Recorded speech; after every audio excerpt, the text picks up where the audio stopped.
آپ کی عمر کا 35واں سال تھا کہ ایک زوردار سیلاب آیا۔ اس سے خانہ کعبہ کی دیواریں پھٹ گئیں۔ ایک بار پہلے آگ بھی لگی تھی، اس لیے آگ کی وجہ سے دیواریں کمزور ہو چکی تھیں۔ اب قریش نے فیصلہ کیا کہ خانہ کعبہ کی نئے سرے سے تعمیر کی جائے۔ اس موقع پر انہوں نے فیصلہ کیا کہ اس تعمیر میں صرف حلال مال ہی خرچ کریں گے، چنانچہ رنڈی کی اجرت، سود کی دولت اور کسی کا ناحق لیا ہوا مال اس میں استعمال نہیں کریں گے۔ انہیں خانہ کعبہ گراتے ہوئے ڈر بھی لگ رہا تھا کہ کہیں اللہ کا عذاب نہ ٹوٹ پڑے۔ آخر کار ولید بن مغیرہ نے یہ کہہ کر ڈھانا شروع کر دیا کہ اللہ مصلحین کو ہلاک نہیں کرتا۔ جب لوگوں نے دیکھا کہ اسے کچھ نہیں ہوا تو وہ بھی اس کام میں شریک ہو گئے اور سیدنا ابراہیم علیہ السلام والی بنیاد تک خانہ کعبہ گرا ڈالا۔ اس کے بعد تعمیر شروع کی۔ تعمیر کے لیے ہر قبیلے کا الگ الگ حصہ مقرر تھا۔ معززین اپنے کاندھوں پر پتھر لاتے اور ڈھیر لگاتے۔ نبی کریم صلی اللہ علیہ وسلم اور آپ کے چچا عباس بھی پتھر ڈھو رہے تھے۔ تعمیر کا کام باقوم نامی ایک رومی معمار کر رہا تھا۔ مال چونکہ اس قدر جمع نہ ہو سکا تھا کہ سیدنا ابراہیم علیہ السلام والی بنیادوں پر تعمیر مکمل کی جا سکتی، اس لیے شمال کی طرف سے قریباً 6 ہاتھ چھوڑ کر اس پر ایک چھوٹی سی دیوار اٹھا دی گئی تاکہ علامت باقی رہے کہ یہ بھی خانہ کعبہ کا حصہ ہے۔ اس کو ہجر اور حتیم کہتے ہیں۔ جب دیوار حجر اسود تک اٹھ گئی تو ہر سردار نے چاہا حجر اسود کو اس کی جگہ رکھنے کا شرف اسے حاصل ہو۔ اس پر سخت جھگڑا اٹھ کھڑا ہوا جو 4-5 روز تک جاری رہا۔ کسی طرح فیصلہ نہ ہو پایا کہ حجر اسود کون رکھے گا، اور قریب تھا کہ حرم میں خون ریزی ہو جائے، لیکن ابو امیہ کی ایک تجویز سب نے منظور کر لی۔ ابو امیہ سب سے زیادہ عمر رسیدہ تھا۔ اس نے کہا، میری تجویز یہ ہے کہ کل صبح مسجد حرام کے دروازے سے جو شخص سب سے پہلے داخل ہو اس سے فیصلہ کرا لیا جائے، یعنی وہ جس کے حق میں فیصلہ دے دے حجر اسود وہی اس کی جگہ پر رکھے گا۔ دوسرے دن صبح سویرے جو شخص سب سے پہلے داخل ہوا وہ نبی اکرم صلی اللہ علیہ وسلم تھے۔ قریش آپ کو دیکھتے ہی بول پڑے، هذا الامین رضینا، هذا محمد، یہ تو محمد ہیں جو کہ امین ہیں، ہم ان سے راضی ہیں۔ پھر آپ ان کے نزدیک پہنچے تو آپ کو تفصیل سنائی گئی۔ آپ نے اس مسئلے کا حل یہ نکالا کہ ایک چادر لی، اس میں حجر اسود کو رکھا اور سب سرداروں سے کہا اس چادر کو سب لوگ کناروں سے پکڑ کر اٹھائیں۔ سب نے ایسا ہی کیا۔ جب چادر حجر اسود کی جگہ پہنچ گئی تو آپ نے اپنے مبارک ہاتھوں سے حجر اسود کو اس کی جگہ پر رکھ دیا۔ یہ اس قدر عمدہ فیصلہ تھا کہ سب خوش ہو گئے۔ نبی کریم صلی اللہ علیہ وسلم بچپن ہی سے عقل سلیم کے مالک تھے، پاک دامن تھے، بھرپور قوت کے مالک تھے۔ جوانی اور پختگی کا زمانہ آیا تو آپ کی خوبیاں اور زیادہ نکھر کر سامنے آئیں۔ آپ درست سوچ، صحیح نظر، بہترین اخلاق اور عمدہ عادات کا سب سے بلند نمونہ تھے۔ سچائی اور امانت، صبر و شکر، حیا اور وفا، خیر خواہی اور تواضع سبھی میں ممتاز تھے۔ بھلائی اور احسان میں آپ کا کوئی ثانی نہیں تھا۔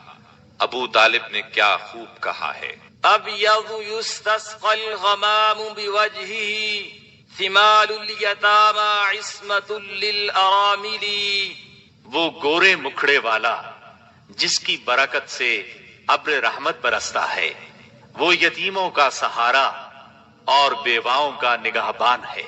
آپ بہت صلہ رحمی کرنے والے تھے، لوگوں کا بوجھ اپنے سر لیتے تھے، کنگال کی ایسی مدد فرماتے کہ مالدار ہو جاتا یا روزگار سے لگ جاتا، مہمان کی مہمانی کرتے اور مصیبت کے مارے ہوں سے تعاون فرماتے۔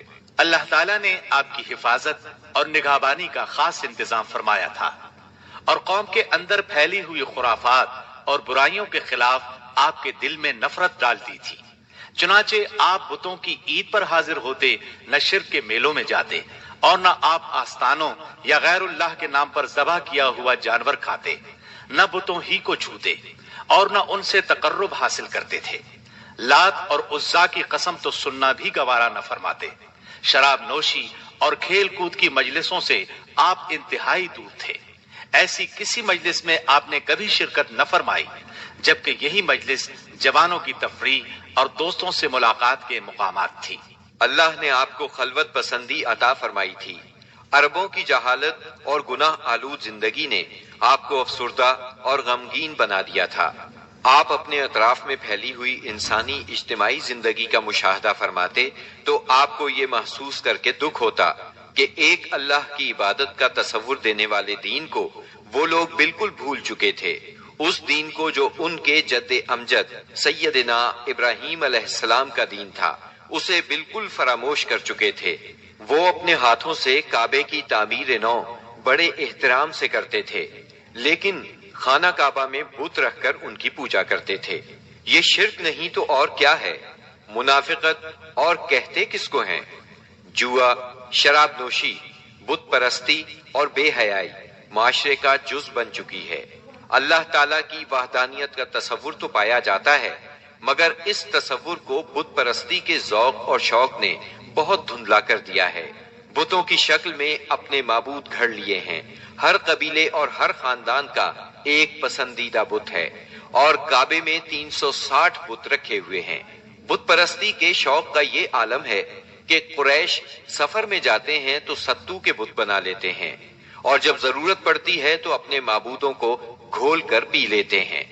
قریش کے معاشرے اور عرب کے ماحول میں عورت بیچاری کی حالت اس قدر پست، ذلیل اور ردی ہے کہ وہ اونٹوں، بکریوں اور غلے کی طرح تجارت کی چیز بن چکی ہے۔ شادیوں پر کوئی پابندی، کوئی روک نہیں۔ ایک مرد جتنی عورتوں سے چاہے شادی کر سکتا ہے، اور دوسری طرف عورت بھی جتنے مردوں کو پسند کرے ان سے تعلق پیدا کر سکتی ہے۔ چوری چھپے آشنائی سے لے کر کھلی بے حیائی تک ہر برائی کی جاتی ہے۔ پستی اور گراوٹ کی انتہا ہے کہ منقولہ اور موروثی جائیداد کی طرح باپ کی بیویاں بھی بیٹے کو ورثے میں ملتی ہیں، اور وہ اپنی حقیقی ماں کے سوا اپنی ستیلی ماؤں سے شادی کرنے میں کسی قسم کی آر محسوس نہیں کرتا۔ اس بے حیائی کے ساتھ عربوں میں ایک شدید مجرمانہ قسم کی غیرت بھی پائی جاتی ہے، وہ یہ کہ ہماری لڑکیاں کسی کو بیاہ ہی نہ جائیں، کوئی مرد ہمارا داماد نہ بنے۔ سنگ دلی کی حد تک اس غیر فطری غیرت کے سبب لڑکیاں زندہ دفن کی جاتی ہیں، اور اس انتہا درجے کی بے رحمی پر الٹا فخر کیا جاتا ہے۔ آقا کو غلاموں کی موت اور زندگی پر پورا مالکانہ اختیار حاصل ہے۔ ملک میں کوئی مرکزیت نہیں پائی جاتی، ہر قبیلہ اپنے ایک سردار کے ماتحت خود مختار بنا بیٹھا ہے۔ اس چیز نے قبائل کو شدید قسم کی رقابتوں میں مبتلا کر دیا ہے۔ ذرا ذرا سی بات پر تلواریں نیام سے باہر آ جاتی ہیں، اور بڑی خوفناک جنگیں ہوتی ہیں جن کا سلسلہ کئی پشتوں تک جاری رہتا ہے۔ آنے والی نسلیں اپنے اسلاف اور آباء و اجداد کے خون کا انتقام لیتی ہیں۔ گھوڑ دوڑ میں گھوڑا دوڑانے پر جھگڑا، کھیتوں میں بکریاں چرانے پر لڑائی، اور چشموں سے پانی بھرنے پر خونریزی کرتے ہیں۔ اپنے دشمنوں کو قتل کر کے ان کی کھوپڑیوں میں شراب پیتے ہیں۔ عرب قوم جاہل ہے، لکھنا پڑھنا نہیں جانتی، مگر انہیں اپنی شاعری اور زباندانی پر اتنا گھمنڈ اور غرور ہے کہ ساری دنیا کو اپنی فصاحت اور شاعری کے مقابلے میں گنگا خیال کرتے ہیں۔ توہم پرستی انتہا کو پہنچی ہوئی ہے۔ ذرا ذرا سی بات پر فال نکالتے ہیں، پانسے پھینکتے ہیں۔ ہر طرف کہانت کا زور ہے۔ کاہنوں سے اپنی تقدیر اور مستقبل کے بارے میں پوچھتے ہیں۔ عرب کے باشندے اس آدمی کو قابل عزت اور شریف سمجھتے ہیں جس کے پاس بہت زیادہ اونٹ، بکریاں اور کھجور کے باغات ہوں، بہت سی دولت ہو، غلام ہو، کنیزیں ہوں۔ نیکی، پرہیزگاری اور شرافت کا تصور ہی ان کے ذہنوں سے نکل چکا ہے۔ یہی وہ دور ہے جس کو دور جہالت کہا جاتا ہے۔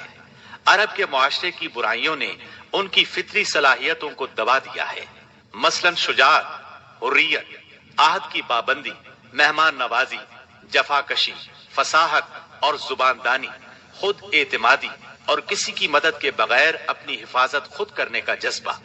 ان تمام خوبیوں سے عرب آشنا ہیں، لیکن ان کی یہ خصوصیات صحیح رہنمائی نہ ہونے کی وجہ سے غلط راہوں پر پڑ گئی تھی اور ان کا بے جا استعمال ہو رہا تھا۔ ملک میں بعض ایسے قبائل بھی پائے جاتے تھے جو خانہ بدوش تھے، جہاں پانی کا چشمہ سبزہ اور کھجوروں کے جھنڈ نظر آئے وہیں ڈیرے ڈال دیے، اور جب یہاں سے جی اکتا گیا تو اپنا مختصر سا سامان اونٹوں پر لاد کر وہاں سے چل دیے۔ یہ تھے عرب کے افسوسناک حالات، لیکن یہ یہاں تک محدود نہیں تھے۔ اس زمانے میں دنیا کے گوشے گوشے میں ایسی ہی پستی پائی جاتی تھی۔ کہیں آگ کی پوجا ہوتی تھی، کہیں محبت اور نفرت کے دیوتاؤں کے آگے سر جھکائے جاتے تھے۔ غرض اللہ تعالیٰ کے سوا اس کی ساری مخلوق کی عبادت ہو رہی تھی۔ حد یہ ہے کہ سانپ، درخت اور بندر تک معبود بنے ہوئے تھے۔ پتھر، جانور، چاند، سورج اور ستارے، یہاں تک کہ زمین پر رینگنے والے کیڑوں تک کی پرستش نے ساری دنیا کو شرک کا گڑھ بنا دیا تھا۔ ہر طرف جہالت کا اندھیرا اور شرک و کفر کی تاریکیاں چھائی ہوئی تھیں۔ ان سب میں صراط مستقیم گم ہو کر رہ گیا تھا۔